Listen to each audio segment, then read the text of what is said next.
வணக்கம். சித்தர் உணவு மருந்து மருந்தே உணவு. சித்தர்கள் கள்ளி வகைகளை பற்றி சொல்லியிருக்காங்க. கள்ளி வகைகள்லாம் எப்படி அப்படின்னு நம்ம புரிஞ்சுக்கலாம். இங்கிலீஷில் சொன்னால் கேக்டஸ் அப்படின்னு சொல்லுவோம். இப்போ கள்ளி வகை பழத்தில் சிறந்த பழமாக டிராகன் ஃப்ரூட் பார்க்கப்படுது. அந்த டிராகன் ஃப்ரூட்டு தொடர்ந்து இப்போ நிறைய பேர் விரும்பி சாப்பிட்டுட்டு இருக்காங்க. பட் ஆனால் அது ஒரு டேஸ்ட்டுக்காக எப்பயாவது ஒரு தடவை வாங்கி சாப்பிடலாமே தவிர தொடர்ந்து சாப்பிட்டு வந்தால் அதோட சைட் எஃபெக்ட்ஸ் என்ன ஏன்னா நம்ம நாட்டில் விளையக்கூடிய கள்ளிப்பழம் அதாவது அது வேற டோட்டலி. டிராகன் ஃப்ரூட்டுங்கிறது வெளிநாட்டிலேருந்து நமக்கு இறக்குமதி செய்யப்பட்ட பழம். ஸோ எல்லா பழங்களுமே வெளிநாட்டிலேருந்து வந்த பழங்கள் நம்ம இங்கே விளைவித்து சாப்பிட்டால் எவ்வளோ தூரம் நமக்கு ஒத்துக்குது, அது நமக்கு நம்மளோட உடம்போட டிஎன்ஏவோட எவ்வளோ தூரம் ஒத்து போகுது அப்படிங்கிறத ஃப்யூச்சரில் கொஞ்சம் கொஞ்சமாக தான் பார்த்துட்டு வருவோம்.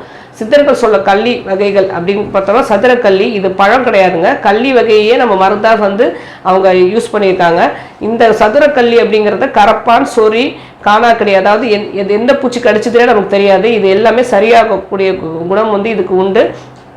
இந்த சதுரக்கல்லியை அவங்க மருந்தாக மாற்றி நமக்கு கொடுக்கலாம் அப்படின்னு சொல்லியிருக்காங்க. கபம் நீங்கும் அப்படின்னு சொல்கிறாங்க. அதேமாதிரி நாகத்தாளி கள்ளி, இது சின்ன சின்ன பூச்சிகள்லேருந்து நம்ம கடிச்சோன்னா அதில் ஏற்படக்கூடிய விஷத்தை எல்லாத்தையுமே முறித்து விடும் அப்படின்னு சொல்கிறாங்க. வாத நோயை முற்றிலுமாக நீக்கி விடும் அப்படின்னு சொல்கிறாங்க.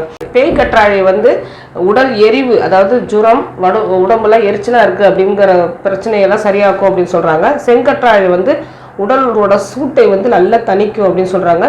இரும்பை தங்கமாக்க பயன்படும். அதாவது அந்த காலத்தில் சித்தர்கள் இரும்பை தங்கமாக்கி பார்த்தாங்க. அது மாதிரி உடம்பை நல்லா தங்கமாக்கி கொடுக்கும் அப்படின்னு சொல்கிறாங்க. அடுத்தது கற்றாழை நம்ம யூஸ் பண்ணுற சாதாரண அலுவேரா.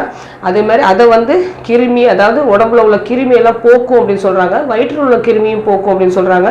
வயிற்று சம்மந்தப்பட்ட அனைத்து நோய்களையும் நீக்கும் அப்படின்னு சொல்கிறாங்க.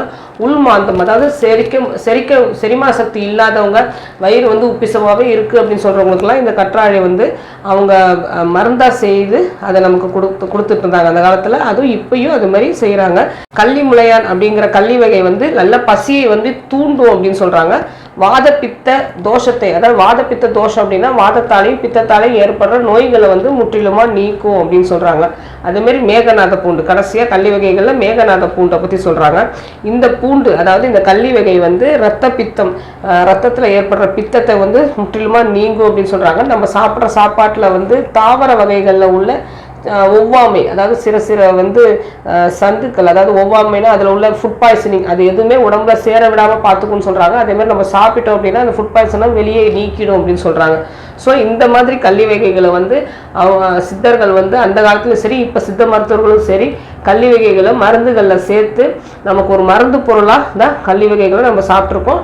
அது மாதிரி கிராமப்புறங்களில் அந்த கள்ளி ரொம்ப நாள் கழித்து தான் கள்ளி வகைகள்லேருந்து பழங்கள் பழுக்கும். அதுலேருந்து சிறு சிறு பழங்கள் தான் இருக்கும். அந்த பழங்களை தான் நம்ம சாப்பிட்டு பழகியிருக்கோம். ஸோ இந்த கள்ளி வகைகளும் நமக்கு ஒரு ஹெர்பலாக மருந்தாக தான் நமக்கு கிடச்சிட்ருக்கு.